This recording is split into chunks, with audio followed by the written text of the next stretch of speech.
चंद सीटों का और ऐलान कर रहे हैं। काराकट से पाटलिपुत्रा, गोपालगंज, शिवहर और दरभंगा में भी पार्टी इलेक्शन लड़ेगी, जिसका ऐलान पार्टी आज कर रही है। मधुबनी से भी काफी दबाव है, उसके बारे में हम लोग गौर कर रहे हैं, लेकिन इन जगहों पर पार्टी इलेक्शन लड़ेगी। गठबंधन का ही वोट काटेंगे ना मुसलमान, भाई बपोती है किसी की वोट, बपोती है किसी की वोट। मैं जो 5 जीत के आया था तो किसका कट के आया था? मैं जो 5 जीत के आया था कहाँ जीता? कौन था वहां पर? कोई वोट पे लिखा हुआ है नाम किसी का है?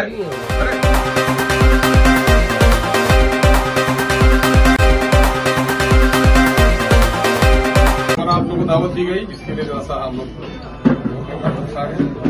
आज हम लोग दरअसल कई सीटों का ऐलान पार्टी कर रही है, क्योंकि हमने पिछले दिनों में 11 सीटों का ऐलान किया था और काफी अवामी दबाव है, हमारे संगठन के लोग भी और आम जनों का भी काफी दबाव है कि MIM और सीटों से लड़े। तो हम आज चंद सीटों का और ऐलान कर रहे हैं। काराकट से पाटलिपुत्रा, गोपालगंज, शिवहर और दरभंगा में भी पार्टी इलेक्शन लड़ेगी, जिसका ऐलान पार्टी आज कर रही है। मधुबनी से भी काफी दबाव है, उसके बारे में हम लोग गौर कर रहे हैं, लेकिन इन जगहों पर पार्टी इलेक्शन लड़ेगी, जिसका ऐलान हम लोग कर रहे हैं। और कई उम्मीदवार हमारे यहाँ हैं। अभी हमारी पार्टी में आज ज्वाइनिंग भी हो रही है मोहतरमा प्रियंका चौधरी साहिबा का, जिनका काराकट से ताल्लुक है, जनाब फारूक साहब का भी, जिनका पाटलिपुत्रा से ताल्लुक है, वो ज्वाइन कर रहे हैं। कई सीनियर लीडर हमारे ज्वाइन कर रहे हैं और हम बड़ी मजबूती के साथ इलेक्शन लड़ना चाहते हैं। मेरी ख्वाहिश है, पार्टी की पूरी कोशिश है कि कहीं से भी भाजपा कामयाब नहीं हो, लेकिन चूंकि हम इलेक्शन का ऐलान करते हैं तो आप लोग इल्जाम लगाते हैं। हमारी पूरी कोशिश रही 2020 में भी, मैंने तमाम तर मिलिए ऑर्गेनाइजेशन को कहा कि मुझे गठबंधन का पार्टनर बना दिया जाए। इस मरते में जब इंडिया का गठबंधन बना तो हम लोगों ने कोशिश की, तमाम तर नेताओं से बात की, प्रेस के माध्यम से भी उन लोगों से आग्रह किया कि साहब हम नहीं चाहते हैं कि सेकुलर वोटों का बिखराव हो, हमें भी अपना पार्टनर आप बनाइए। लेकिन ये लोग सिर्फ बीजेपी का खौफ दिखाकर माइनॉरिटी की क़यादत को, माइनॉरिटी की लीडरशिप को कहीं उभरने नहीं देना चाहते। हालांकि MIM अपने टिकट के बंटवारे में पिछले दिनों में भी हमने इलेक्शन लड़ा था, तो ऐसा कुछ भी नहीं था कि हमने नॉन माइनॉरिटी वोट नहीं दिया, ये टिकट नहीं दिया। हमने यादव को टिकट दिया, हमने दलितों को टिकट दिया है। अब की बार भी जो हम MP के इलेक्शन के लिए जिन सीटों का ऐलान कर रहे हैं, हम 50% वहाँ जो टिकट्स हैं वो हम नॉन मुस्लिम्स को देंगे। इसलिए कोई इल्जाम हम पर नहीं लगा सकता है कि हम कोई खास जमात और समूह की बात कर रहे हैं। हमने इंडिया गठबंधन के लोगों से बार बार गुजारिश की, बहुत सारी हमारी जो मुस्लिम संगठन है, मुस्लिम तंजीमें हैं, इन लोगों को भी यह खदशा रहता था कि हमारे आने से सेकुलरों का बिखराव होगा।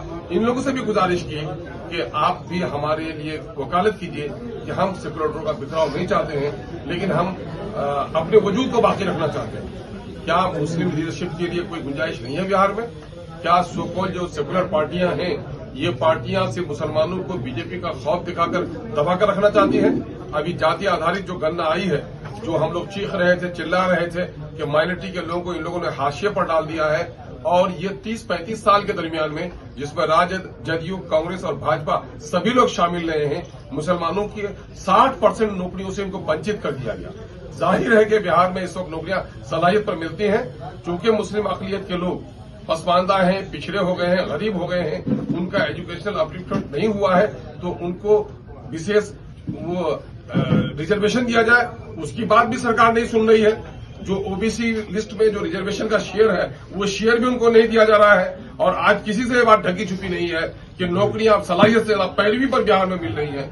जिन लोगों का पहले मास्टर रोड पे बहाली होती है, उन्हीं को परमानेंट किया जाता है, तो वहां पर सलाहियत देखी नहीं जाती, वहां पैरवी देखी जाती है।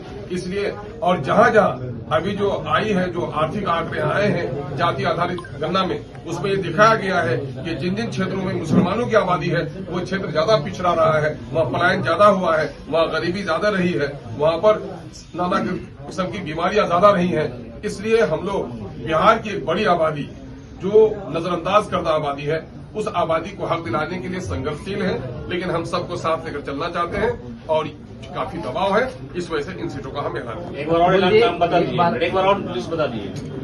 हम तो सीमांचल में लड़ ही रहे हैं, उसके साथ ही काराकट, पाटलिपुत्रा, गोपालगंज, शिवहर और दरभंगा, इन 5 सीटों का हम ऐलान कर रहे हैं। और मधेपुरा से भी काफी लोगों का दबाव है, उसके बारे में पार्टी को रिजोल्यूशन भेजा गया है ना। मधुबनी से काफी हो गया है तो उनका पार्टी को भेजा गया है। एक सोशल मीडिया में ये बात चल रही है अफसर साहब, हाँ, सोशल मीडिया में ये बात चल रही है कि आरजेडी के नेता आपसे संपर्क कर रहे हैं, आपके आवास की तरफ भी आ रहे हैं। क्या इस तरह की कोई बातचीत है कि चुनाव में आप? भाई मैंने पहले भी कहा रहा था कि मेरा दिल भी खुला हुआ है, मेरे दरवाजे भी खुले हुए हैं। कोई बुलाए तो हम उसके यहाँ जाने के लिए भी तैयार हैं, कोई हमारे यहाँ आए तो हम उनको बुलाने के लिए भी तैयार हैं। और भी कई संगठनों से हमारी बात चल रही है। हम लोग चाहते हैं कि बिहार की जो शोषित पीड़ित जनता है उसको न्याय मिले, एक अच्छी सरकार बने, और उस सरकार के बनाने की कड़ी कहीं न कहीं दिल्ली से भी जुड़ी हुई है।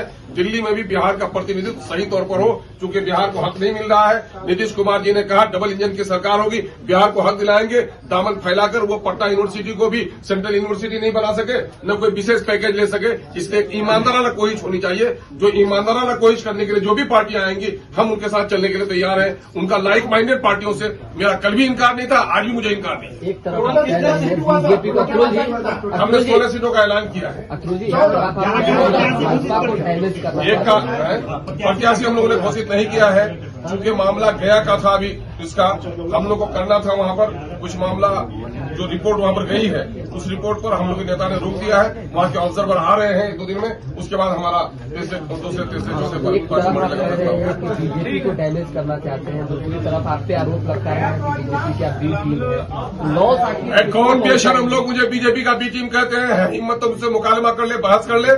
नीतीश कुमार जी पिछले दिनों में जब आए थे बहुत बीजेपी को छोड़ के, तो हर जगह वही प्रचार कर रहे थे। कुछ हमारे धार्मिक गुरुओं को लेकर बैठ के भी उसने बंद कमरे में मीटिंग की, साहब सबसे खतरनाक तो ये हैदराबाद वाली पार्टी है। गए थे समाधान यात्रा में पूर्णिया, समाधान तो कुछ नहीं किया नहीं समस्याओं का। वहां पर भी वही कहा कि बीजेपी की बी टीम है।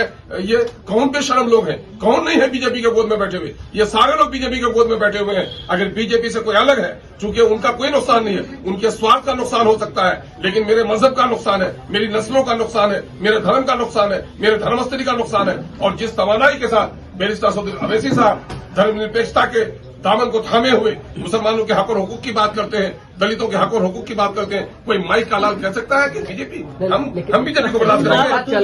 इकलौता चलकर जो है कहीं न कहीं इकलौता चलकर कहीं न कहीं आप इंडिया गठबंधन का ही वोट काटेंगे ना मुसलमान। तो आरजेडी बपौती है किसी की वोट, बपौती है किसी की वोट। मैं जो 5 जीत के आया था तो किसका कट के आया था? मैं जो 5 जीत के आया था कहाँ जीता? कौन था वहां पर? वोट पे लिखा हुआ है नाम किसी का है? अरे हमारे वोट पर राज किया है लोगों ने।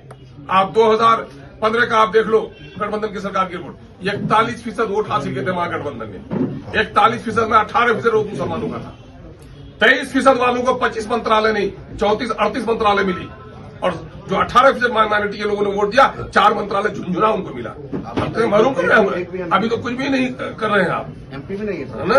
अच्छा, किशनगंज में आपका मुकाबला है, जनता दल यूनाइटेड के उम्मीदवार जो है नॉमिनेशन कर रहे हैं मास्टर मुजाहिद, तो बीजेपी के साथ है। कल तक आपको एजेंट करते थे, जावेद आपके खिलाफ है। इसीलिए तो मैं कह रहा हूँ रणनीति क्या होगी आपकी वहां पर? मैं तो कहता हूँ इन लोग का रंग रूप देख लिया ना।